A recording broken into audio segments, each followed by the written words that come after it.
एक भिक्षु नागसेन को एक सम्राट मिलिंद ने निमंत्रण दिया था कि तुम आओ दरबार में।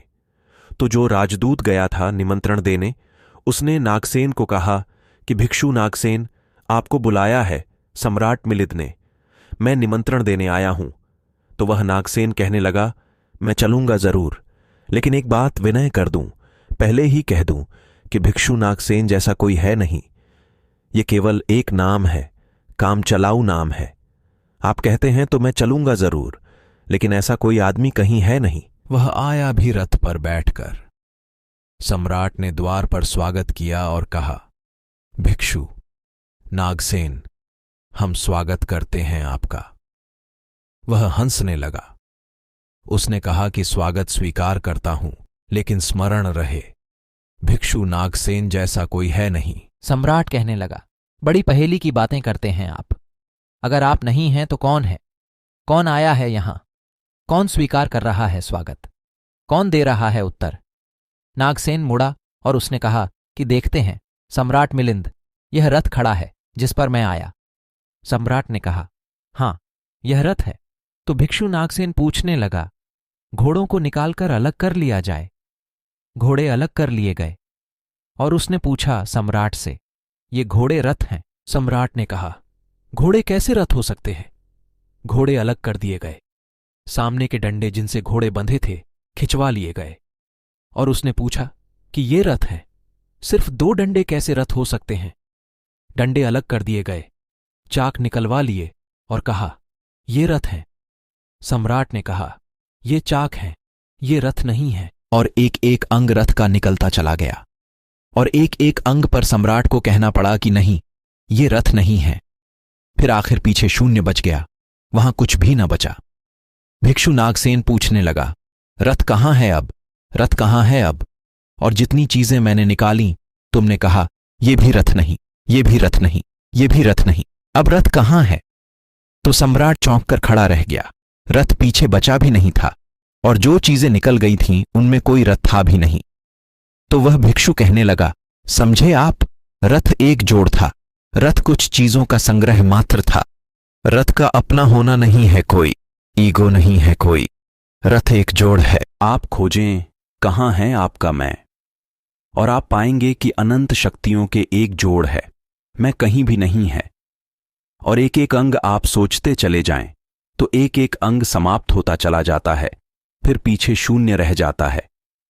इसी शून्य से प्रेम का जन्म होता है, क्योंकि वह शून्य आप नहीं हैं, वह शून्य परमात्मा है। एक गांव में एक आदमी ने मछलियों की एक दुकान खोली थी।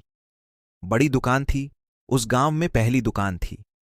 तो उसने एक बहुत खूबसूरत तख्ती बनवाई और आस पर लिखाया, फ्रेश फिश सोल्ड हियर, यहां ताजी मछलियां बेची जाती हैं।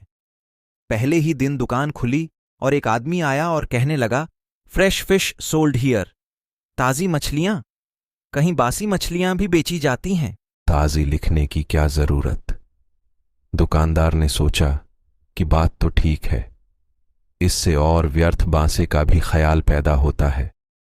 उसने फ्रेश अलग कर दिया, ताजा अलग कर दिया, तख्ती रह गई, फिश सोल्ड हियर, मछलियां यहां बेची जाती हैं। दूसरे दिन एक बूढ़ी औरत आई और उसने कहा कि मछलियां यहां बेची जाती हैं, सोल्ड हियर, कहीं और कहीं भी बेचते हो? उस आदमी ने कहा कि यह हियर बिल्कुल फिजूल है। उसने तख्ती पर एक शब्द और अलग कर दिया, रह गया, फिश सोल्ड। तीसरे दिन एक आदमी आया और वह कहने लगा, फिश सोल्ड, मछलियां बेची जाती हैं, मुफ्त भी देते हो क्या? उस आदमी ने कहा, यह सोल्ड भी बेकार है। उस सोल्ड को भी अलग कर दिया, अब रह गई वहां तख्ती, फिश। एक बूढ़ा आया और कहने लगा, फिश, अंधे को भी मील भर दूर से बांस मिल जाती है, यह तख्ती काहे के लिए लटकाई हुई है यहां? फिश भी चली गई, खाली तख्ती रह गई वहां। और एक आदमी आया और उसने कहा, यह तख्ती किस लिए लगाई है? इससे दुकान पर आड़ पड़ती है। वह तख्ती भी चली गई, वहां कुछ भी नहीं रह गया। इलिमिनेशन होता गया, एक एक चीज हटती चली गई, पीछे जो शेष रह गया शून्य। उस शून्य से प्रेम का जन्म होता है, क्योंकि उस शून्य में दूसरे के शून्य से मिलने की क्षमता है। सिर्फ शून्य ही शून्य से मिल सकता है और कोई नहीं। दो शून्य मिल सकते हैं, दो व्यक्ति नहीं। दो इंडिविजुअल नहीं मिल सकते, दो वैक्यूम, दो एम्प्टीनेस मिल सकते हैं, क्योंकि बाधा अब कोई भी नहीं है। शून्य की कोई दीवाल नहीं होती, हर चीज की दीवाल होती है। तो दूसरी बात स्मरणीय है। व्यक्ति जब मिटता है नहीं रह जाता, पाता है कि हूं ही नहीं, जो है वह मैं नहीं हूं, जो है वह सब है। तब द्वार गिरता है, दीवाल टूटती है, और तब वह गंगा बहती है जो भीतर छिपी है और तैयार है। वह शून्य की प्रतीक्षा कर रही है कि कोई शून्य हो जाए तो उससे बह उठूं। हम एक कुआं खोदते हैं, पानी भीतर है, पानी कहीं से लाना नहीं होता, लेकिन बीच में मिट्टी पत्थर पड़े हैं, उनको निकालकर बाहर कर देते हैं। करते क्या हैं हम? करते हैं हम एक शून्य बनाते हैं, एक खाली जगह बनाते हैं, एक इनएप्टीनेस बनाते हैं। कुआं खोदने का मतलब है खाली जगह बनाना, ताकि खाली जगह में जो भीतर छिपा हुआ पानी है, जो भीतर छिपा हुआ पानी है, वह प्रकट होने के लिए जगह पा जाए, स्पेस पा जाए। वह भीतर है, उसको जगह चाहिए प्रकट होने को। जगह नहीं मिल रही है, भरा हुआ है कुआं मिट्टी पत्थर से। मिट्टी पत्थर हमने अलग कर दिए, वह पानी उबल कर बाहर आ गया। आदमी के भीतर प्रेम भरा हुआ है, स्पेस चाहिए, जगह चाहिए जहां वह प्रकट हो जाए। और हम भरे हुए हैं अपने मैं से। हर आदमी चिल्लाए चला जा रहा है मैं।